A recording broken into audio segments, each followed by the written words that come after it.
আসসালামু আলাইকুম। আমাদের প্রোগ্রামিং সিরিজের সেকেন্ড ভিডিওতে আপনাদের সবাইকে স্বাগতম। প্রোগ্রামিং সিরিজ বলতে অবশ্যই আমি সি প্রোগ্রামের কথাই বলছি। এটার দ্বিতীয় ভিডিও গতকাল রাতে আসার কথা, গতকাল রাতে রেকর্ডও করেছি, কিন্তু কিছু মানে আমি রেকর্ড করার পর যেটা দেখলাম সেটা হচ্ছে যে সাউন্ডে অনেক কিছু প্রবলেম। প্রবলেম বলতে আমি কথা বলছি হঠাৎ করে আটকে যাচ্ছে, কিছু অংশ কেটে পরের অংশ চলে যাচ্ছে। তো সেই হিসেবে এটা অ্যাপ্রোপ্রিয়েট ছিল না দেয়া। তো এটা আমি ডিলিট করে দিছি, নতুন করে রেকর্ড করছি। রেকর্ড করার আগে আমি কিছু ফিল্টার টিল্টার চেঞ্জ আবার করছি, বারবার করতে হচ্ছে। সেইটা খুব সুন ইমপ্রুভ হয়ে যাবে, কারণটা হচ্ছে মাইক্রোফোনটাই আমি চেঞ্জ করে ফেলবো, নতুন একটা মাইক্রোফোন কিনবো। আম, তারপরে সাউন্ড খুবই হাই কোয়ালিটি হবে। বাট এখনো বর্তমানে আমার মনে 90% ফিক্স করে ফেলছি। হয়তো আমি কিছু যখন কথা বলছি না, এই যে হালকা 1 থেকে 2 সেকেন্ড থাকছে বা 1 সেকেন্ড বা 1 মিলি সেকেন্ড, ওই কথার মাঝখানে কিছু মানে হাও বাতাস বা পাশের কিছু শব্দ হয়তো চলে আসতে পারে। ঠিক আছে, আমরা আমাদের যে টপিকটা সেটা ফোকাস করা যাক। তো সি প্রোগ্রামিং জিনিসটা কি, এটা নিয়ে খুব ভালো একটা আলোচনা আমরা করেছি। অ্যান্ড ইভেন আমরা মূলত কম্পাইলারটা সেট আপ করেও দেখিয়েছি। তো যারা উইন্ডোজ ইউজার আছেন তারা অবশ্যই যে কাজটা করবেন, মিন জিডাব্লিউ সেট আপ করবেন, মিন জিডাব্লিউ দিয়ে আপনার জিসিসটা ইনস্টল দিবেন। আর যারা লিনাক্স ইউজার তারা কি করতে হবে, অবভিয়াসলি তারা যেখানে টার্মিনালে চলে যাবেন, টার্মিনালে গিয়ে সুডো অ্যাপিডি ইনস্টল জিসিসি। এটা হচ্ছে সি এর জন্য কম্পাইলার। আর আপনাদের যাদের ইচ্ছা সি প্লাস প্লাস নিয়েও একটু মানে সি প্লাস প্লাস এর কম্পাইলারটা ইনস্টল করতে, তারা জি প্লাস প্লাসটা ইনস্টল দিতে পারেন। তো সুডো যেহেতু আমি কোনো একটা প্যাকেজ লিনাক্সে ইনস্টল দিতে হলে রুট প্রিভিলেজেস লাগবে, তো সেই জন্য সামনে একটা সুডো ইউজ করা হয়েছে। আমি একটা পাসওয়ার্ডটা লিখি আমার সিস্টেমের, তো এখানে দেখাচ্ছে যে আমার এই সিস্টেম এটা অলরেডি ইনস্টল, তাই আমাকে নতুন করে ইনস্টল দেওয়ার কোনো প্রয়োজন নেই, ওরা যেটা বলছে। এখন আরো কিছু কথা বলা যাক, সেটা হচ্ছে যে আমরা কিছু কম্পারিজন যদি প্রোগ্রামিং ল্যাঙ্গুয়েজের মধ্যে করি, যা বিগিনার্সরা খুবই বেশি পরিমাণে করতে পছন্দ করে, কোন ল্যাঙ্গুয়েজ ভালো কোন ল্যাঙ্গুয়েজ খারাপ। কেউ বলবে সি প্লাস অনেক ভালো, কেউ বলবে জাভা অনেক ভালো, কেউ বলবে সি শার্প ভালো, আবার নতুন ল্যাঙ্গুয়েজ একটা আসছে রিসেন্ট 2 ইয়ার্স মেবি ইউজ হচ্ছে রাস্ট। অ্যান্ড রাস্ট রিসেন্ট সময় খুবই জনপ্রিয় হয়ে উঠেছে। এটা লো লেভেল একটা ল্যাঙ্গুয়েজ হলেও খুবই জনপ্রিয় হয়ে উঠেছে। আচ্ছা, ওয়েট এ মিনিট।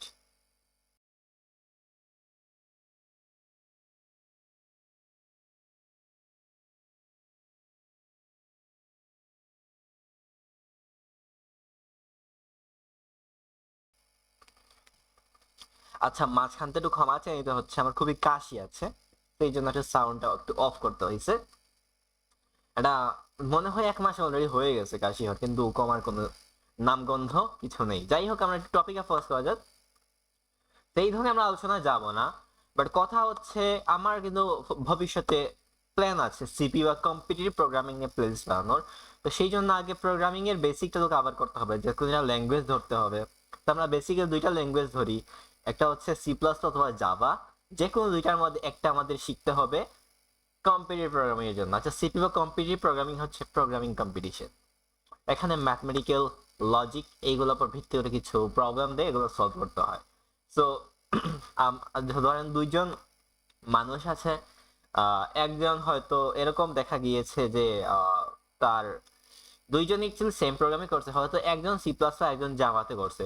এখন 2টার মধ্যে কোন ক্ষেত্রে আমাদের কম এরর খেয়ে প্রোগ্রামটা রান করেছে, কোনটা ফাস্ট রান করেছে, অ্যান্ড আমার এখানে কতটুকু স্মুথ হয়েছে, এইগুলো আবার ভিতরে যদি স্কোরিং করা হয় আমরা এটা সিপিতে দেখে থাকি।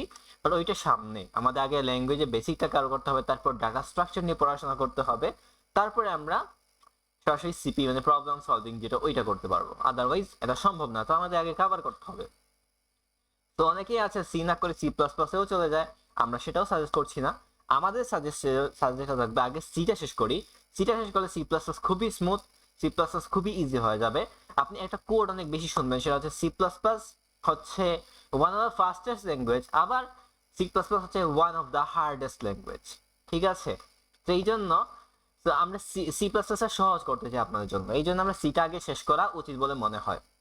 ঠিক আছে, বাট ওই আলোচনা আমরা এখন যাওয়ার চেষ্টা করব না। আমরা একটু আজকের টপিক যেটা আছে ওই রিলেটেড কথা বলার চেষ্টা করব, ওইটাই আমাদের ফোকাসে থাকা উচিত। তো আজকের টপিকটা কি, আজকে মূলত আমরা আমাদের সিতে ফার্স্ট প্রোগ্রামটা রান করব। বাট এই ফার্স্ট যে প্রোগ্রামটা আছে ওইটা রান করার আগে কিছু বেসিক কনসেপ্ট নিয়ে কথাবার্তা বলতে হবে, কিছু টার্মস আছে সেইগুলো নিয়ে আমরা কথা বলবো। কারণ আমি ধরে নিচ্ছি আপনি প্রোগ্রামিং একদম নতুন, প্রোগ্রামিং এর আপনি কিছু বুঝেন না, এখন আপনি শুরু করতে চান প্রোগ্রামিংটা। তো সেই জন্য আমরা প্রথমত কিছু বেসিক টার্ম শিখবো। টার্মসটা শেখার পর আমরা একটা বেসিক সি এর একটা প্রোগ্রাম রান করব। প্রতিটা জিনিস লাইন বাই লাইন আমরা বোঝার চেষ্টা করব, যেমন এই লাইনটা কেন হয়েছে, এই কোডটা কেন রান হয়েছে, ঠিক আছে, একটা এরর খাবো যে এররটা কেন খাইছি, ইত্যাদি ইত্যাদি জিনিসপাতি। তো আমরা আমাদের টপিকে ব্যাক করা যাক। তো আমি একটা নোটপ্যাড ওপেন করে নেই এই জন্য। তো কিছু টার্মস নিয়ে আপনাকে জানতে হবে, some terms need to learn to be a programmer। তো প্রোগ্রামিং আমরা অনেকেই অনেক কারণে শিখি, এবং আরেকটা কথা বলতে হচ্ছে সেটা হচ্ছে যে প্রতিটা ল্যাঙ্গুয়েজের, প্রতিটা প্রোগ্রামিং ল্যাঙ্গুয়েজের প্রোজ এবং কনস আছে। উদাহরণস্বরূপ আমি যদি বলি, আপনারা কেউ পাইথন দিয়ে, কখনো শুনবেন না কেউ পাইথন দিয়ে প্রফেশনাল গেম ডেভেলপমেন্ট করছে। পাইথন দিয়ে গেম ডেভেলপমেন্ট করা যায় না এরকম না, বাট করে না কেন? Python slow. পাইথন একটা কথা বারবার শুনবেন যে আমাদের সি এবং সি প্লাস প্লাস ল্যাঙ্গুয়েজগুলার যে অ্যানালাইজিংটা খুবই ফাস্ট হয়ে থাকে, কিন্তু এক্সিকিউশন টাইম খুবই স্লো, মানে সরি, এক্সিকিউশন টাইম খুবই ফাস্ট এক্সিকিউট হয়ে থাকে সি এবং সি প্লাস প্লাস। আমাদের পাইথনটা উল্টা, পাইথন এক্সিকিউশন টাইম খুবই স্লো, কিন্তু আমরা চাই ফাস্ট। এই জন্য কিন্তু অ্যাকচুয়ালি পাইথন এটা আইডিয়াল না গেম ডেভেলপমেন্টের জন্য। তো পাইথন আইডিয়াল হচ্ছে ডাটা সায়েন্সের জন্য, মেশিন লার্নিং এর জন্য। এখন এটা কিন্তু আমাদের মানে সিনট্যাক্সটা খুবই সহজ। সিনট্যাক্স মানে একটা রুলস, খুবই সহজ। এটা দেখে মনে হয় আমি জাস্ট লিখছি বাংলা, ইংরেজিতে কিছু একটা লিখছি, খুবই সহজ এখানে। কিন্তু এখানে কাজগুলো একটু কমপ্লেক্স আছে। পাইথন কিন্তু আমি বাস্তব কথা বলি, সি প্লাস থেকে পাইথন আমার কাছে কঠিন মনে হয়, কিন্তু একটু ডিপলি যখন কেউ যাবে, এখন সহজ কথায় আমাকে পাগল মনে হতে পারে, ইয়েস আই নো, কারণ পাইথন এত সহজ ল্যাঙ্গুয়েজকে আমি কিভাবে কঠিন বলছি। এটা আপনি তখনই বুঝবেন যখন আপনি পাইথন একটু প্রফেশনালি আপনি পাইথনে কোড করা শুরু করবেন, প্রজেক্ট বানানো শুরু করবেন, তখন বুঝবেন যে পাইথন কি পরিমাণ ফ্রাস্ট্রেশন দেয় আপনাকে। সো ওই কথাবার্তা আমরা না যাই, বাট প্রতিটা প্রোগ্রামিং ল্যাঙ্গুয়েজে মানে কিছু ল্যাঙ্গুয়েজ আছে যেটা এই কাজের জন্যই আইডিয়াল। যেমন সফটওয়্যার ডেভেলপমেন্টের জন্য আপনার Java ideal, C plus plus এবং সি শার্প হচ্ছে গেম ডেভেলপমেন্টের জন্য আইডিয়াল। এইরকম না যে সি প্লাস প্লাস দিয়ে আমরা ওয়েব ডেভেলপমেন্ট করতে পারি না, করতে পারি, বাট সিস্টেম লেভেল প্রোগ্রামিং এর জন্য এগুলো ভালো, খুবই ভালো রেজাল্ট দেয়, খুবই ভালো রেসপন্স দেয়। ঠিক তেমনি আমরা মেশিন লার্নিং এর জন্য আমরা পাইথন আইডিয়াল, এই ধরনের কথাবার্তা আর কি। ঠিক আছে, আশা করি বুঝতে পেরেছেন। সো আমরা যারা সাইবার সিকিউরিটি নিয়ে যারা কাজ করে থাকি, তারা মূলত পাইথন অটোমেশনের জন্য পাইথন দিয়ে স্টার্টিং করে, কিন্তু যখন তাদের দরকার হচ্ছে যে আরো ফাস্ট রেসপন্সটা দিতে, ফাস্ট রেসপন্স তারা চায়, ফাস্ট আউটপুট চায়, তখন তারা গোল্যাং অথবা রাস্ট এই দুইটার একটার দিকে আগায় যায়। ঠিক আছে, তো পাইথনের আল্টারনেটিভ কিছু ল্যাঙ্গুয়েজ আছে যারা অনেকে ইউজ করে থাকে, বাট পাইথন সবচেয়ে জনপ্রিয়। তো আল্টারনেটিভ হিসেবে পার্ল, রুবি এই ধরনের ল্যাঙ্গুয়েজের নাম আপনি অনেকবার শুনবেন। ওকে, আমরা আমাদের যে টপিকটা আছে ওইটাতে ব্যাক করা যাক। সেটা হচ্ছে যে আমরা যেটা নিয়ে বলছি যে কিছু টার্মস নিয়ে আমাদের জানতে হবে। তো প্রথম টার্মস যেটা হচ্ছে সেটা হচ্ছে অ্যালগোরিদম। এই শব্দটা শুনলে মাথার উপর দিয়ে অনেকের অনেক কিছু চলে যায়, মানে হচ্ছে ভয় পাওয়া শুরু হয়ে যায়। কারণটা হচ্ছে অ্যালগোরিদম মানে আমরা বুঝি খুবই কঠিন কিছু, বাট অ্যালগোরিদম মানে হচ্ছে কোন একটা problem step by step solve করা, that's all. Solving a problem step by step. যে কোনো সমস্যা হোক না কেন, এটা প্রোগ্রামিং হতে পারে, প্রোগ্রামিং নাও হতে পারে, বাট যে কোনো সমস্যা আমাদের স্টেপ বাই স্টেপ যেটা সলভ করা, এই স্টেপ বাই স্টেপ সলভ করাকে আমাদের অ্যালগোরিদম বলা হয়ে থাকে। ঠিক আছে, এটাকে অ্যালগোরিদম বলা হয়, এর বেশি কিছু না। আপনি অনেক ধরনের অ্যালগোরিদমের নাম শুনবেন, বিশেষ করে আপনি যদি সিএসসি নিয়ে পড়াশোনা করেন, সেকেন্ড বা থার্ড ইয়ারে আছেন, এরকম যদি হয়ে থাকে, তাহলে আপনি অ্যালগোরিদমের নাম অনেকবার শুনবেন। এটা খুব স্বাভাবিকভাবে শুনবেন, অস্বাভাবিক না। অ্যালগোরিদম এটা এক্সাম্পল হিসেবে যদি বলি, অ্যালগোরিদম জিনিসটা অনেক অ্যালগোরিদমের নাম শুনবেন, কারণ অ্যালগোরিদম কিন্তু স্পেসিফিক না, অনেক অ্যালগোরিদম বানানো হয়, আমরা অনেক অ্যালগোরিদম ইউজ করে থাকি। উদাহরণস্বরূপ যদি বলি, আপনারা কেউ চেস বা দাবা খেলেছেন অনলাইনে? যদি খেলে থাকেন তাহলে ফার্স্ট টাইম যখন খেলবেন তখন দেখবেন কম্পিউটারের সাথে খেলতে হয়। তো কম্পিউটারের সাথে খেলা যে হয়, এটা কোনো এআই না, এটা কোনো আর্টিফিশিয়াল ইন্টেলিজেন্স না, এখানে অ্যালগোরিদম ইউজ করে একটা প্রোগ্রাম বানানো হয়েছে। ওই প্রোগ্রামের সাথে আপনি খেলে থাকেন, ঠিক আছে? তো এইরকম অনেকগুলো অ্যালগরিদম আছে, লাইক আপনার নাসার যে স্যাটেলাইট যেগুলো আছে ওইগুলো কন্ট্রোল নেওয়ার জন্য একজন অ্যালগরিদম আছে। তো আমরা আমাদের প্রোগ্রামিং এর ক্ষেত্রে বা ডাটা স্ট্রাকচার যখন পড়বো তখন আরো অনেক ধরনের অ্যালগরিদমের নাম শুনবো। তো অ্যালগরিদম জিনিসটা কি, এই যে স্টেপ বাই স্টেপ প্রসেস, এই জিনিসটাই বানানো হচ্ছে অ্যালগরিদম। তো আমরা আমাদের প্রোগ্রামিং এর সুবিধার জন্য আমরা যেন বুঝতে পারি, তো তাহলে সহজ একটা আমি অ্যালগরিদম আপনাদেরকে বলি।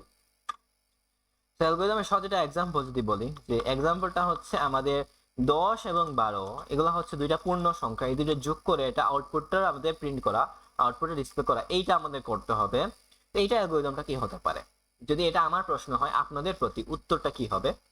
উত্তরটা হচ্ছে প্রথমত আমাদের স্টেপ ওয়ান হচ্ছে আমাদের যে আমাদের প্রোগ্রামটা স্টার্ট করতে হবে। প্রোগ্রাম স্টার্ট ছাড়া তো কিছু হয় না। তাহলে স্টেপ 2 হচ্ছে, ধরি আমাদের এই দুইটা জিনিস দুইটা জায়গায় স্টোর করা আছে। তো এখানে আপনি প্রোগ্রামিং যখন করবেন তখন ভেরিয়েবল নামে একটা ওয়ার্ড অনেকবার শুনবেন। এই ভেরিয়েবল বলতে আসলে কি বোঝানো হচ্ছে? ভেরিয়েবল বলতে বোঝানো হয় যে কোনো ধরনের ডাটা আমরা আমাদের যে মেমোরি আছে এই মেমোরিতে টেম্পোরারিলি স্টোর করে রাখতে চাই। তো যেখানে স্টোর করে রাখবো সেটাকে ভেরিয়েবল বলা হয়ে থাকে, ঠিক আছে? তো তখন আমাকে এন্টায়ার জিনিসটাকে আমাকে কল করতে হবে না, আমি জাস্ট ভেরিয়েবলটাকে কল করব। ওই জিনিসটা ওই ভেরিয়েবলের ভেতরে যেটা স্টোর করে রাখা আছে মেমোরিতে ওইটা আমাদের সামনে আউটপুট হিসেবে দেখতে পারবো, আমরা ইউজ করতে পারবো আমাদের ইচ্ছা মতো। তো এটা হচ্ছে কথা। তো আমি ধরি এ এবং বি নামে দুইটা ভেরিয়েবল আছে, এই দুইটা ভেরিয়েবলের ভেতরে 10 এবং 12 নামের সংখ্যা আমাদের সেভ করা আছে। আমি বললাম যে রিড করতে হবে এ আর বি কে, রিড করলাম। তারপর স্টেপ 3টা কি? স্টেপ 3টা হচ্ছে আমাদের এখানে এই দুইটার যোগফল করব। তো সাম করতে হবে, এটা এক ধরনের অপারেশন করা হয়েছে। তারপর স্টেপ 4টা কি হবে? স্টেপ 4টা হবে এটা আউটপুট আমাদের দেখাতে হবে। তো স্টেপ 4টা আমাদের কি বলতে পারি? Display the sum. আর স্টেপ 5 এটা হচ্ছে ফাইনাল স্টেপ। তো এটা হচ্ছে আমাদের স্টপ করতে হবে প্রোগ্রামটা। খুবই সহজ একটা এক্সাম্পল, তাই না? কিন্তু আপনারা এই যে দেখেন এখানে আমরা 5টা স্টেপে এই প্রবলেমটা সলভ করার চেষ্টা করেছি। তো এই যে আমাদের স্টেপ বাই স্টেপ যে প্রবলেম সলভিং করা, এটাকে আমরা বলে থাকি অ্যালগরিদম। আচ্ছা, আর একটু কাশি দিতে হবে, সরি।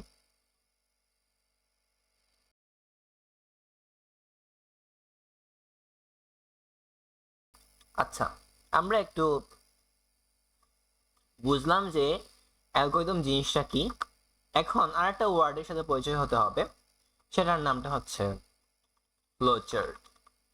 ফ্লোচার্ট আর কিছু না, ফ্লোচার্টটা হচ্ছে যে কোনো একটা প্রবলেম ভিজুয়ালি রিপ্রেজেন্টেশন করা। This is the algorithm. This is the algorithm with visually representation. এই সেম স্টেপগুলো আমরা করবো, কিন্তু আমরা ভিজুয়ালি একটু বোঝার চেষ্টা করবো। এখানে স্টেপ আর এখন লিখবো না, স্টেপ লিখবো ঠিক আছে, বাট ভিজুয়ালি বিভিন্ন সাইন আছে, সিগনেচার আছে, সেগুলো বুঝে সেগুলো রিপ্রেজেন্ট করার চেষ্টা করব, ঠিক আছে? তো তার জন্য আমাদের কিছু শেপের সাথে পরিচয় করতে হবে, সেই শেপগুলো আমরা ইউজ করব। তো তারপর আমরা বোঝার চেষ্টা করব। ওকে, তাহলে আমরা একটু বুঝি যে ফ্লোচার্ট সিম্বলস। এই ফ্লোচার্টে কিছু সিম্বলস আছে, সেগুলো আমরা কি সিম্বলস আছে সেগুলো আমরা দেখে নেই, তারপর আমরা একটা ফ্লোচার্ট বানাবো, ফ্লোচার্টের এক্সাম্পলগুলো দেখবো, ঠিক আছে? এই যে দেখেন এই টেবিলটা আমরা একটু দেখার চেষ্টা করি। এই যে দেখেন, এইটা দ্বারা বোঝানো হয় কোন একটা প্রোগ্রাম স্টার্ট করে অথবা শেষ করবো। স্টার্টের ক্ষেত্রে এটা ইউজ করবো, শেষের ক্ষেত্রে ইউজ করবো।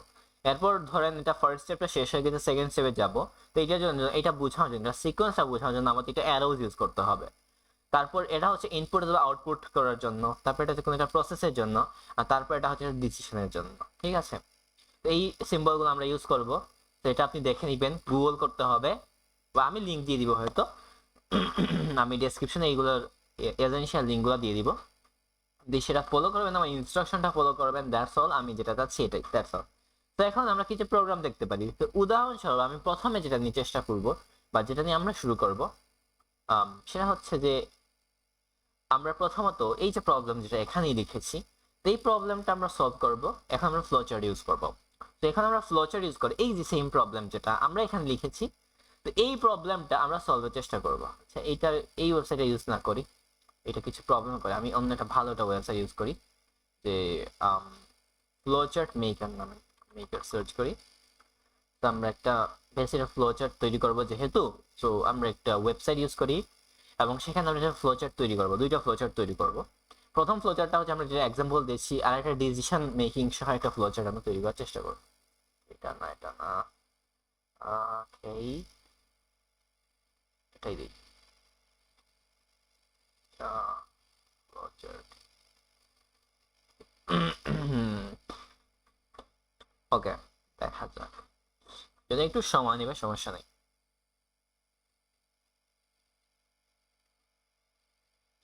সো এটা হচ্ছে এখানে আমরা তৈরি করবো ফ্লোচার্টটা। তো এখানে দেখেন, প্রথমত আমরা কোন প্রবলেমটা সলভ করার চেষ্টা করবো। প্রথমত আমরা যেটা করবো সেটা হচ্ছে যে এই যে জিনিসটা, যে 10 এবং 12 দুইটা সংখ্যা আছে, ধরি এ এবং বি এর মধ্যে সেভ করা আছে, তো এই দুইটার যোগফলটা বের করবো, সেটা প্রিন্ট করতে হবে। তো এটা কিভাবে করা যায় সেটা আমরা একটু দেখার চেষ্টা করবো। এখন প্রথমত এটাই আমাদের কাজ। তাহলে প্রথমত প্রোগ্রামটা স্টার্ট করতে হবে। তো এখানে প্রোগ্রামটা স্টার্ট করে দেই এবং এখানে লিখলাম যে স্টার্ট, এটা ভেতরে লিখে স্টার্ট। আমি একটু বড় করব, যে লেখাগুলো একটু বড় করা উচিত। স্টার্টটা করে 10 থেকে একটু করা যাক 16, দ্যাটস বেটার। সো 10 থেকে 16 করা হলো। এখন আমাদের একটা প্রসেস করতে হবে, এটা প্রসেসের মধ্যে যেতে হবে। যেহেতু আমরা জানি যে আমরা এই সিম্বলগুলো আমরা চাইলে ইউজ করতে পারি, তো আমরা প্রথমত এখানে জিনিসটা করব সেটা হচ্ছে যে ইনপুট অথবা আউটপুট নিতে হবে। তো ইনপুট অথবা আউটপুটের জন্য কোন সিম্বলটা, এইটা, এটা হচ্ছে একটা প্যারালোগ্রাম। তো এই প্যারালোগ্রাম সিম্বলটা এই জায়গায় আছে, এইটা আমরা নিব। তো আমাদের ইনপুট হিসেবে যে আছে এ এবং বি, আমরা রিড এ কমা বি যেটা আছে, এই এ এবং বি যেটা আছে ওইটা আমরা মূলত কি করব, এ এবং বিতে যে 10 এবং 12 নামে যে দুইটা সংখ্যা আছে, এই এ এবং বি ভেতরে যে 10 এবং 12 আছে সেটা রিড করতে হবে। এন্ড এখানে একটা লাইন্স নিতে হবে। সো যেহেতু স্টার্টের পর এইটা দিকে গিয়েছে তাই এটা এখানে গেল, ঠিক আছে। তো এ এবং বি হয়ে গিয়েছে, আমরা রিড করে ফেলছি। এখানে একটা অপারেশন বা একটা প্রসেসের মধ্যে যেতে হবে। তো প্রসেসের জন্য আমরা ইউজ করে থাকি এই সিম্বলটা, সরি এই যে এই সিম্বলটা আমরা মূলত ইউজ করে থাকি একটা, মানে কোন একটা প্রসেস করার জন্য। আমি যদি আবার দেখাই, এই যে প্রসেসের জন্য। তো সেটা কি করবে, সি নামে একটা ভেরিয়েবল আছে, ওইটার ভেতরে এ প্লাস বি সেটা যোগ করে ফেললো, ঠিক আছে। এন্ড এগেইন এটাকে কানেক্ট করে দিতে হবে। একটু সোজা আপনারা লাইন করার চেষ্টা করবেন। তো আমার একটু পাকা হয়ে গেছে, সমস্যা নাই, যাই হোক। তো সি এর ভেতরে আমরা এ প্লাস বিটা যোগ করে নাও। তারপর আমাদের এটা কি করতে হবে, আউটপুট দেখাতে হবে না। আউটপুটের জন্য কি ইউজ করি, এগেইন আমরা ইনপুট এবং আউটপুট দুইটার জন্য এই সিম্বলটা, প্যারালোগ্রামটা ইউজ করে থাকি। তারপর আমাদের এটাই নিতে হবে, রাইট। তো এইটা আমরা নিয়ে নিলাম,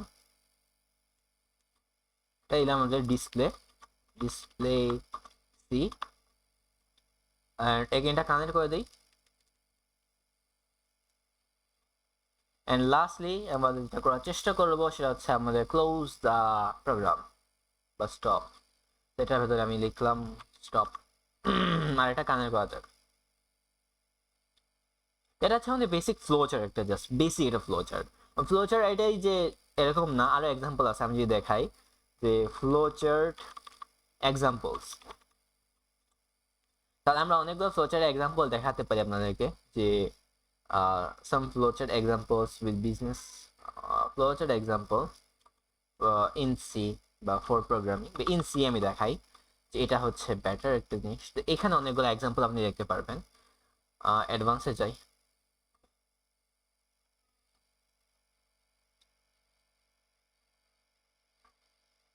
তো এখানে অনেকগুলো আপনি ফ্লোচার্ট দেখতে পাচ্ছেন, সিরিয়ালে আপনি যদি দেখে যান অনেকগুলো ফ্লোচার্ট। লাইক আমরা একটু আগে যেটা করেছি এটাই হচ্ছে এটা। এই প্রোগ্রামটা আপনাকে দেখতে হবে না, এই প্রোগ্রামটা আমরা ভবিষ্যতে দেখব, আমরা এই প্রোগ্রামটা দেখবো সামনে, বাট এইটা আপাতত এই কোডটা আমাদের বুঝতে হবে না। বাট সেকেন্ড নিয়ে আমরা যেমন আরো অনেকগুলো প্রোগ্রাম আছে, তো এগুলো সিরিয়ালি যাচ্ছে। Like finding area of the square, তারপর finding area of the rectangle, বা তারপর area of a triangle where 3 sides are given. তো এইগুলা স্টেপ বাই স্টেপ প্রসেস যেগুলো আছে। তো আমি একটু কমপ্লেক্স এটা দেখানোর চেষ্টা করি, যেটা হচ্ছে যে দুইটা নাম্বার আপনার কাছে আছে ধরেন, এবং দুইটা ভেরিয়েবল। ভেরিয়েবলকে একটু সহজে বুঝাই ফেলছি অলরেডি, তো আশা করি বোঝার কথা। তো এ এবং ভেরিয়েবলের ভেতরে ধরি যে দুইটা আমাদের সংখ্যা আছে, যে এই দুইটা সংখ্যার মধ্যে কোনটা বড় কোনটা ছোট আমাদের যেটা জানতে হবে। তো সেই জন্য আমি একটা ফ্লোচার্ট আমি বানানোর চেষ্টা করব। তো এই জন্য আমরা একটা ফ্লোচার্ট আমরা আঁকার চেষ্টা করি যদি, তাহলে আমরা এই সবগুলো মুছে দেই। আমরা প্রথমত এখানে নিচে একটু লিখে দিব, এখানে আমি একটু জিনিস লিখে দিব, সেটা হচ্ছে যে, বা এখানে লেখার দরকার নাই, আমরা যেটা জানি সেটা হচ্ছে a এবং b দুটো সংখ্যা আছে, এই দুটো সংখ্যার মধ্যে কোনটা বড় কোনটা ছোট আমাদের সেটা আমাদের বের করা হচ্ছে আমাদের দায়িত্ব। দ্যাটস অল, এটাই। ঠিক আছে, তাহলে আমরা যেহেতু প্রথমত আমাদের a এবং b এর ভেতরে যে সংখ্যাগুলো আছে সেটা রিড করতে হবে, তাহলে আমার ইনপুট নিতে হবে। তো ইনপুটের জন্য এইটা আমরা নিয়ে নিব। তাহলে আমরা এগেইন বলবো এখানে রিড a, b, এটা দিয়ে দাও। ঠিক আছে, তো a, b এটা রিড করবে, স্টার্টের পর এইখানেই চলে আসবে। তো যেহেতু এটা রিড করা হয়ে গেছে, তারপর এখানে আমাদের একটা ডিসিশনে আসতে হবে। তো ডিসিশনটা এর জন্য এইটা, এখানে আমরা যদি লিখি এখানে সেটা হবে যে is a is greater than b। যদি এরকম হয়ে থাকে, যদি ইজ মানে যদি আমাদের a থেকে b থেকে বড় হয়ে থাকে, তখন যদি আমাদের ইয়েস হয় তখন আমি এই পাশে আসবো একটু, এই পাশে এসে আমরা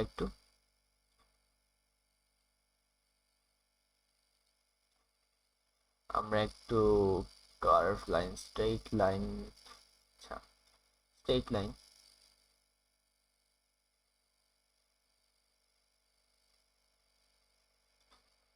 সরি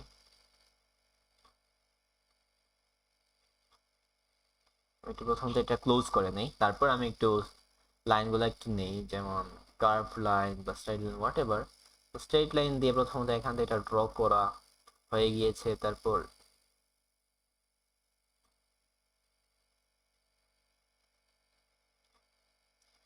এখান থেকে বাকি প্রোগ্রামটা যাবে। যেমন এখানে আপনি দেখতে পাচ্ছেন যে ইয়েস, তাহলে এদিকে নো হলে ওইদিকে চলে যাবে। তো আমি এইটা আইডিয়াল না, আমরা যদি অন্য একটা শেপ ইউজ করে লাইক, সেটা হচ্ছে কার্ভ একটা লাইন। এটা যদি আইডিয়াল না, তবু আমরা লিখতে পারি এভাবে, ইয়েস হলে এইদিকে, আর যদি নো হয়, সরি নো হলে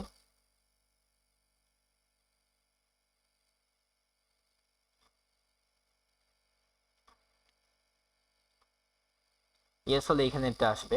যে আমি যদি এখানে এটা প্রসেসের মধ্যে যেতে হবে, প্রসেসটা হচ্ছে যে এইখানে দিতে পারছেন, প্রসেসটা হচ্ছে write A is large, write B is large, এটা প্রসেস, রাইট? এখানে প্রসেস যাচ্ছে। সো এখানে কোন একটা মানে ইনপুট হচ্ছে, রাইট? সো সেটা আমরা লিখতে পারি, একটু দেখতে যাচ্ছি, ঠিক আছে।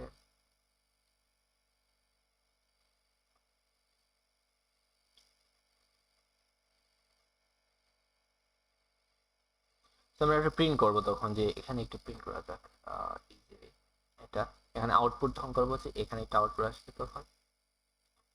আর যদি এরকম হয় তখন এইখান থেকে আমি লিখে দিব নো হলে এটা, তখন এখানে আমরা আরেকটা আউটপুট আসবে, রাইট? এটা হচ্ছে ইয়েস এর জন্য, এটা হচ্ছে নো এর জন্য। লিখছি না, আপনারা জাস্ট বুঝে নেবেন। তো ইয়েস এর জন্য যদি হয় তাহলে আমাদের প্রিন্ট এ, আর যদি নো হয় তাহলে আপনি প্রিন্ট বি করে নেবেন। আর তারপরে লাস্টে এখান থেকে চলে এই জায়গায় চলে আসবেন, এই জায়গায় চলে এসে এখানে যেটা করতে হবে, প্রোগ্রামটা ক্লোজ করতে হবে। তো প্রোগ্রাম ক্লোজ এইখানে চলে আসলেন, আর এখানে এসে জাস্ট লিখে দিবেন স্টপ। That's what. একটা বেসিক এক্সাম্পল দিয়েছি, বাট আশা করি বুঝতে পেরেছেন। আরো প্রফেশনাল দেখানো উচিত ছিল, বাট একটু সময় কম। বাট আপনি এখান থেকে আরো এক্সাম্পল দেখতে পারেন, এটার লিঙ্ক আমি দিয়ে দিব। এখান থেকে অনেকগুলো আপনি ফ্লোচার্টে এক্সাম্পলগুলো দেখতে পারেন। আশা করি এই জিনিসটা বোঝা গেছে। অ্যাকচুয়ালি আমাদের এই অ্যালগরিদম নিয়ে কথা বলছি, অ্যালগরিদম জিনিসটা কি আর আমাদের ফ্লোচার্ট জিনিসটা কি। কারণ আমাদের লাস্টে আরো দুইটা টার্ম নিয়ে জানবো, একটা হচ্ছে আমাদের সুডো কোড, একটা হচ্ছে ডিবাগিং। তো এটা হচ্ছে সুডো কোড। প্রথম সুডো কোড জিনিসটা কি? সুডো কোড হচ্ছে এমন একটা জিনিস যে এখানে অ্যাকচুয়ালি এটা দেখতে মনে হবে কোন একটা প্রোগ্রাম, কিন্তু এটা আসলে প্রোগ্রাম না। Looks like program but actually not. এটা আসলে না, এটা হচ্ছে অ্যাকচুয়ালি কোন একটা প্রোগ্রামের স্টেপ বাই স্টেপ ডেসক্রিপশন। তো step by step description of a program. আপনি কিছু সুডো করে আমি এক্সাম্পল দেখাতে পারি, এগেন গুগল করে। আমি যদি গুগল করি যে সুডো কোড এক্সাম্পল, তো সুডো কোডে অনেকগুলো এক্সাম্পলই আমরা দেখাতে পারি। লাইক সুডো কোড এক্সাম্পল এখান থেকে দেখা যায়, গিগ ফর গিগস ভালো একটা সাইট প্রোগ্রামারদের জন্য, অনেকে এটা ফলো করে থাকে। উদাহরণস্বরূপ আমি এটা একটা সুডো কোড এক্সাম্পল হতে পারে। Binary pseudo code, quick source pseudo code, অনেক ধরনের সুডো কোড আছে, যেমন এই ধরনের কিছু কোয়েশ্চেন গুলাও দেখতে পারেন। তো এটা অ্যাকচুয়ালি দেখতে আপনার কাছে মনে হতে পারে যে এটা অ্যাকচুয়ালি একটা কোড, এন্ড এটা জাস্ট একটা step by step instruction description, এটা কিভাবে কোডটা হবে এটা প্রোগ্রামাররা বুঝতে পারবে, বাট আপনি এখনো বুঝতে পারছেন না, বুঝতে হবেও না, ভবিষ্যতে ঠিকই বুঝে যাবেন। আমার প্লেলিস্টটা ফলো করেন, আমার ইনস্ট্রাকশন ফলো করবেন, আপনি বুঝে যাবেন, সমস্যা হবে না। ঠিক আছে, তো এখন আমরা একটু সামনে আগাবো। এটা সুডোকোড হচ্ছে এটাই, দ্যাটস অল। আরেকটা ওয়ার্ডের সাথে পরিচিত হতে হবে, সেটা হচ্ছে ডিবাগিং। ডিবাগিং বলতে বোঝানো হয় কোন একটা কোডে আপনি এরর আসছে, এই যে আমাদের আপনি এরর যদি না খান আপনি কোনো প্রোগ্রামারই না। তো এই যে এররটাকে যে ফিক্স করা, এই এররটাকে ফিক্সিং এর স্টেপ বাই স্টেপ, যেটা এটাকে বলা ডিবাগিং। তো ফিক্সিং দ্য এরর, এটা স্পেসিফিক্যালি কোনো স্টেপ নাই, এটাকে আপনাকে নিজে কোড অ্যানালাইজ করতে হবে, প্রতিটা জিনিস দেখতে হবে, সূক্ষ্ম সূক্ষ্ম জিনিস দেখতে হবে, ওইটা করে আপনার কোডটা ফিক্স করতে হবে, এটাকেই ডিবাগিং বলা হয়ে থাকে। তো কোনো জায়গায় আপনি ডিবাগিং যদি দেখেন, তাহলে ডিবাগিং বলতে বোঝানো হয় কোডটাকে ফিক্স করা, দ্যাটস অল। আর লাস্টলি আপনি একটা ওয়ার্ড বাগ, এই ওয়ার্ডটা শোনা উচিত। তো বাগটা হচ্ছে অ্যাকচুয়ালি আপনি যখন প্রোগ্রাম করবেন, আপনার লজিকটা কোনো একটা লজিকের উপর ভিত্তি করে অনেক কমপ্লেক্স প্রোগ্রাম তৈরি করা হয়ে থাকে। তো কোনো একটা লজিক ফ্লোর কারণে কোনো একটা কোডে ভুল হলে সেটাকে বলা হয় বাগ। তো mistake because of the logic flow, কোনো একটা লজিক ফ্লোর ভুলের কারণে যে মারাটা খাইতেছেন না, ওইটাই হচ্ছে আমাদের বাগ। ঠিক আছে, এখন আমরা মোটামুটি টার্মোলজির সাথে পরিচয় হয়ে গিয়েছি। এখন আমরা ready for coding for first time in C. তো এই জন্য ফার্স্ট যে জিনিসটা আমরা করব, একটা আইডি ওপেন করব, আমরা ভিএস কোড ইউজ করব। তো আমরা ভিএস কোড ইউজ করা যাক, তো ভিএস কোড আর ভিজুয়াল স্টুডিও কোড। তো আপনারা যখন প্রথমবার ওপেন করবেন, এটা আপনাদের দেখতে হবে না, আপনাদের এইটা আমি গতকাল রাতে এইটা আমি রান করছিলাম, দেখাই স্যাম্পল যা জিনিস, কিন্তু চলে গেছে। যাই হোক, আপনারা ফার্স্ট টাইম যখন ওপেন করবেন তখন এই ধরনের কিছু জিনিস দেখতে পারবেন, এইভাবে একটা ওয়েলকাম আপনাকে দিবে, new file, open folder, clone ডিক repository, connect to general new workspace. অনেকেই বুঝতে পারছেন জিনিসগুলো কি। তো আমরা একটু বোঝানোর চেষ্টা করি। নতুন ফাইল ক্রিয়েটের জন্য new file, open file, already কোনো একটা ফাইল ক্রিয়েট করা আছে। তারপর ওপেন ফোল্ডার, মানে কোনো একটা ফোল্ডারের ভিতরে যদি আপনি কোডগুলো রাখতে চান, তখন আপনি ফোল্ডারটা সরাসরি এখানে ওপেন করতে পারেন, ওখান থেকে আপনি সবগুলো ফাইল ম্যানেজ করতে পারবেন। তারপর কানেক্ট গিট রিপোজিটরি, সো গিট এবং গিটহাব এগুলো নিয়ে সামনে জানতে হবে, জানবো আমরা। তো গিটহাব আপনারা অনেকে ইউজ করবেন, এখানে মূলত কোডগুলো স্টোর করে রাখার জন্য গিটহাবটা ইউজ করে থাকি। আমাদের লিনাক্সের ফাউন্ডার যে লিনাক্স ট্রোভার্স আছে, ওনারই আরেকটা প্রজেক্ট হচ্ছে গিটহাব। তো পরবর্তীতে গিটহাব অ্যাকচুয়ালি মাইক্রোসফট কিনে নেয়। তো আপনি সরাসরি গিটহাবে এখান থেকে আপলোড করতে পারেন, অথবা গিটহাব থেকে এখানে কোনো একটা কোড আপনি এখানে সরাসরি কি করতে পারেন, মানে এক্সপোর্ট করতে পারেন। ঠিক আছে, এটা অনেকগুলো জিনিস করা যায়, আমরা গিটহাবের উপর কথা বলবো সামনে, সমস্যা নেই, ওইটা আপাতত জানার দরকার নাই। তো আপনি যখন কোনো একটা ফোল্ডারে ওপেন করবেন, তখন এটা এখানে আসবে, তারপর সেটার ভেতরে আপনি কোনো কিছু সার্চ করতে পারবেন, আর এখান থেকে আপনি রেপোজিটরি গিটহাবে আপলোড করতে পারবেন, বা কোনো একটা রেপোজিটরি গিটহাবটা এখানে আনতে পারবেন। তবে এখানে কিছু মানে রান এবং ডিবাগিং এর জন্য অপশন আছে, আর এটা হচ্ছে গিটহাবে এক্সটেনশন, এবং এইগুলো নিয়ে আমরা কথা বলেছি অলরেডি। ঠিক আছে, সো এখন আমরা এটা বেশি এটা কোড লিখবো সিতে, তারপর আমরা রান করব, কয় ধাপে রান করা যায়, কিভাবে রান করা যায় সেটা আমরা দেখবো। বাট তার আগে কিছু এক্সটেনশন আপনি ইনস্টল করে রাখবেন, সেটা হচ্ছে যে সি এবং সি প্লাস প্লাস, তারপর C plus plus extension pack, আর তারপর হচ্ছে কোড রানার, এইগুলো আপনি ইনস্টল করে রাখবেন। And C plus plus theme এটা হচ্ছে অপশনাল, এটা আপনার ব্যক্তিগত ইচ্ছা, যদি আপনি থিমটা কাস্টমাইজ করতে চান আমার মতো, তাহলে সেটা করতে পারেন, আদারওয়াইজ দরকার নাই বলে আমি মনে করি। এখন আমরা এই জায়গায় চলে যাই, আমরা বেশি এটা কোড বানাবো, এই জন্য আমরা বেশি একটা ফাইল বানানো যায়। আর আপনারা কোনো একটা ফোল্ডার ক্রিয়েট করে, বা এখান থেকে ফোল্ডার ক্রিয়েট করা আছে, বা ফোল্ডার ক্রিয়েট করে আপনি ফাইল ওপেন ফোল্ডারে ক্লিক করবেন, ফাইল থেকে আপনি কি করবেন, ওপেন ফোল্ডারে ক্লিক করবেন, আর সেই ফোল্ডারটা এখানে ওপেন করে নেবেন। আমি আবার আপনাদের দেখানোর জন্য এই সিটা আমি ওপেন করে নিচ্ছি, সিটকে ওপেন করে নিলাম। সো ফার্স্ট টাইম যখন থাকবেন খালি থাকবে, তো আমি তো ফার্স্ট টাইম না, তো এটা অ্যাকচুয়ালি খালি না। তো এখান থেকে যে ফোল্ডারটা ওপেন করছেন সেটা আপনি এখানে আবার নতুন ফোল্ডার ক্রিয়েট করতে পারেন, সেটার ভেতরে ফাইল ক্রিয়েট করতে পারেন, এটা করা যায়। আমি একটা ফাইল ক্রিয়েট করবো এখান থেকে। তো ফাইলটা হচ্ছে আমাদের main.c, এটা আমি এখানে না, এটার বাইরে, এটা না, আমরা যেটা করবো সেটা হচ্ছে যে এইটার ভেতরে আমি একটা ফাইল ক্রিয়েট করার চেষ্টা করছি। তো এই জন্য আমি লিখলাম মেইন ডট, আমাদের সি এর যত ফাইল সেগুলো এক্সটেনশন হচ্ছে ডট সি। তো সি লিখলে অটোমেটিক্যালি সি এর যে সিম্বলটা বা আইকনটা চলে আসছে, এন্টার করে নেবেন। তো সি এর একটা ফাইলে আমরা চলে আসছি। তো এখান থেকে আমরা বাকি যা কাজ যেগুলো আছে সেগুলো আমরা এখান থেকে করে নিব। ঠিক আছে। তো এখানে প্রথমত আমাদের বেসিক কোড, সিতে বেসিক কোডটা আমাদের যেটা আমরা সেটা এখানে লিখে ফেলবো। আর আমি মাঝে মাঝে দেখবেন যে আমি এটা চেক করি, কারণ অনেক সময় অডিও চলে যায়, রেকর্ডিং বন্ধ হয়, এটা আগে সমস্যা হতো বাট এখন হয় না, বাট হয়ে থাকে, সেই জন্য অনেকবার আমি চেক করি এখানে। যাই হোক, আমরা একটা ভিএস করে চলে আসি। তো আমরা বেসিক একটা সি এর কোড লিখবো, আপনাকে বুঝতে হবে না আমি কি লিখছি, কারণ আমি এটা রান করে দেখাবো দুইটা উপায়ে, তারপর আমরা প্রতিটা লাইন এক্সপ্লেন করব। তো হ্যাশ ইনক্লুড stdio.h, তারপরে এখানে int মেইন ফাংশন, তারপর এখানে লিখলাম printf, সেটার ভেতরে লিখলাম my first code in C, ওকে। তারপর এখানে লিখলাম return 0। এটা চলে আমাদের সি প্রোগ্রামটা। আচ্ছা, এটা প্রথমত আমরা রান করাটা দেখাই, তারপর আমরা স্টেপগুলো বা টোটাল যে কোডটা লিখেছি সেটা আমরা এক্সপ্লেন করব, সমস্যা নেই। তো প্রথমত আপনি যখন রান করবেন, তো রান করার ক্ষেত্রে দুইভাবে রান করা যায়। প্রথমত জিসিসিটা ইনস্টল করছি ওইটা দিয়ে সরাসরি।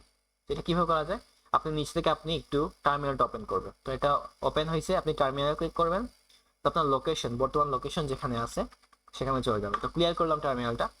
তো আমি বর্তমান লোকেশন যেটা আছে কোডের, তো সেখানে চলে গিয়েছি। তো আমি এলএস দিয়ে দেখতে পারি আমার লোকেশন কি কি আছে।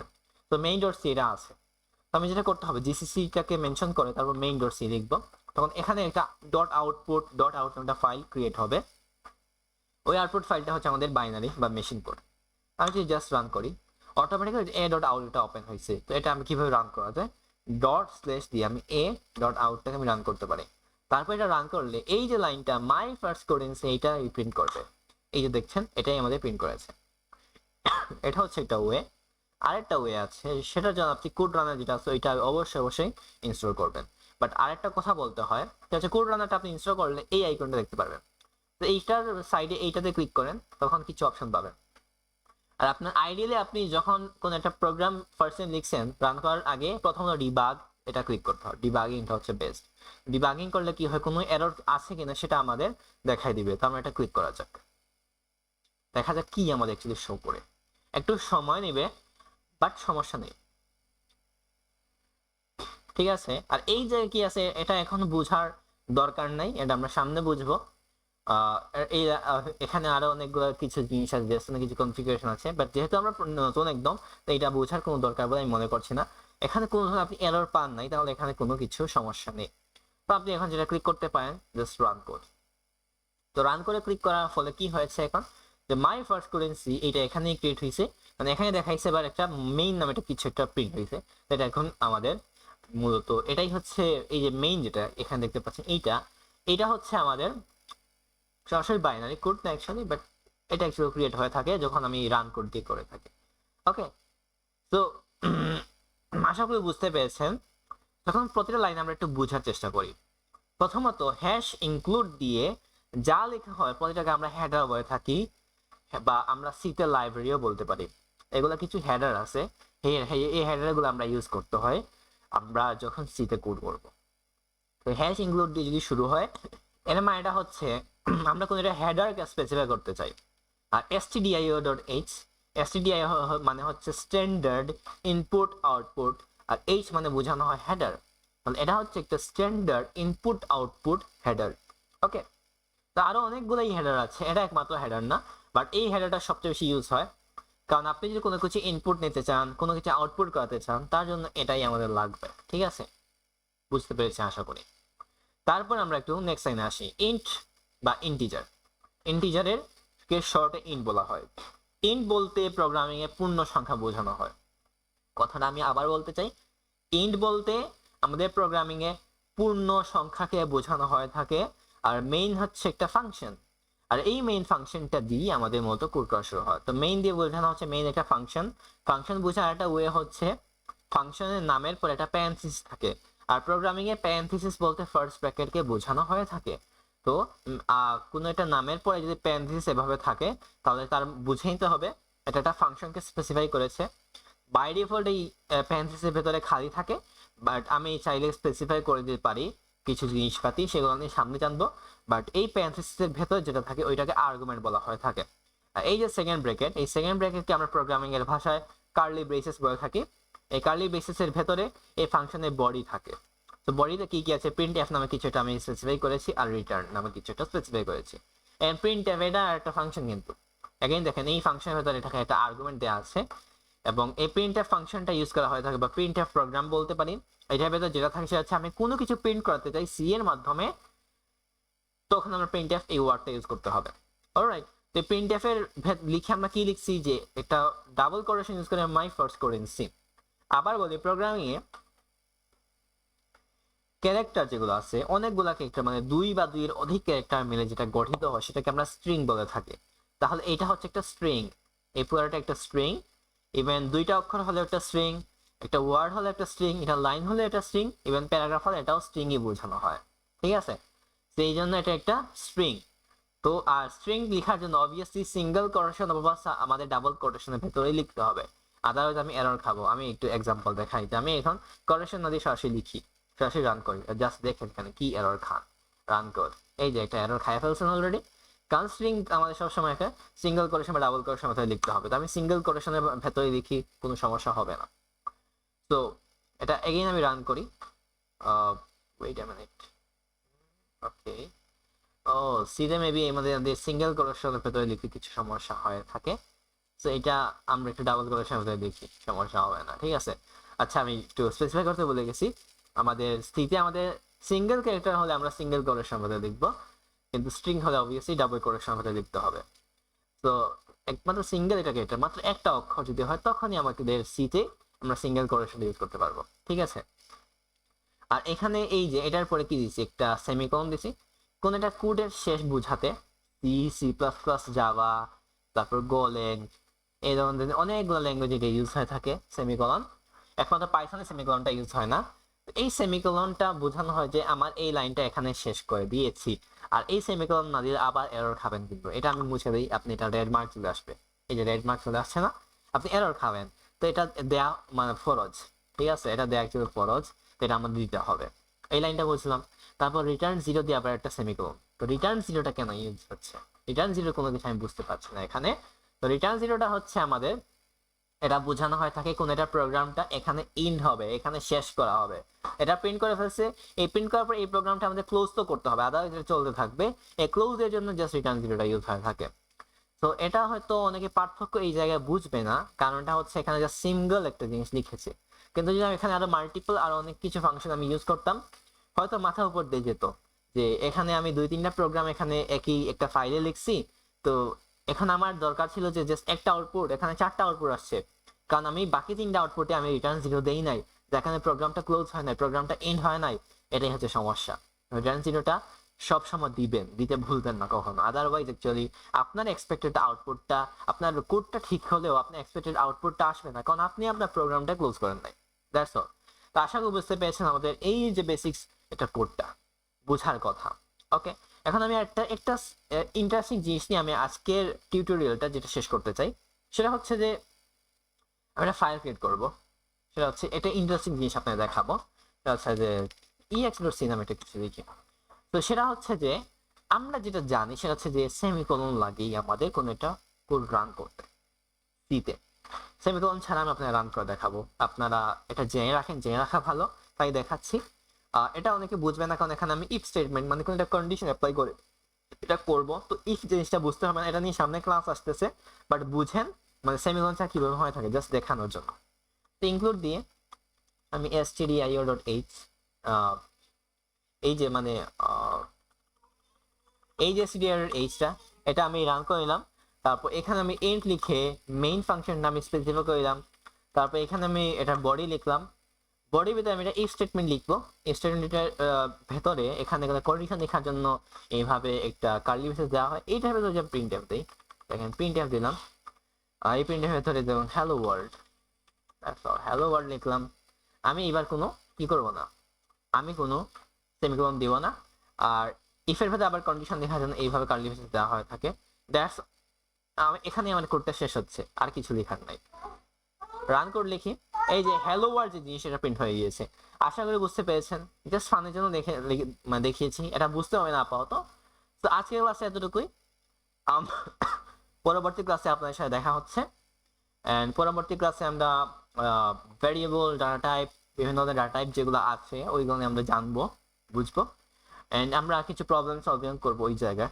প্রবলেম সলভিং এর যেটা করবেন সেটা হচ্ছে যে আমি প্রবলেম সলভিংটা যখন মানে ইনস্ট্রাকশনটা দিচ্ছি এইটার পরে আপনারা ভিডিওটা পজ করবেন, সলভ করবেন, সলভ করার পর আবার ভিডিওটা স্টার্ট করে দেখবেন। আর যদি বুঝতে না পারেন তাহলে দেখতে পারেন, সমস্যা নেই, সরাসরি এটা দেখতে পারেন। তো আজকের ক্লাসটা এতটুকুই।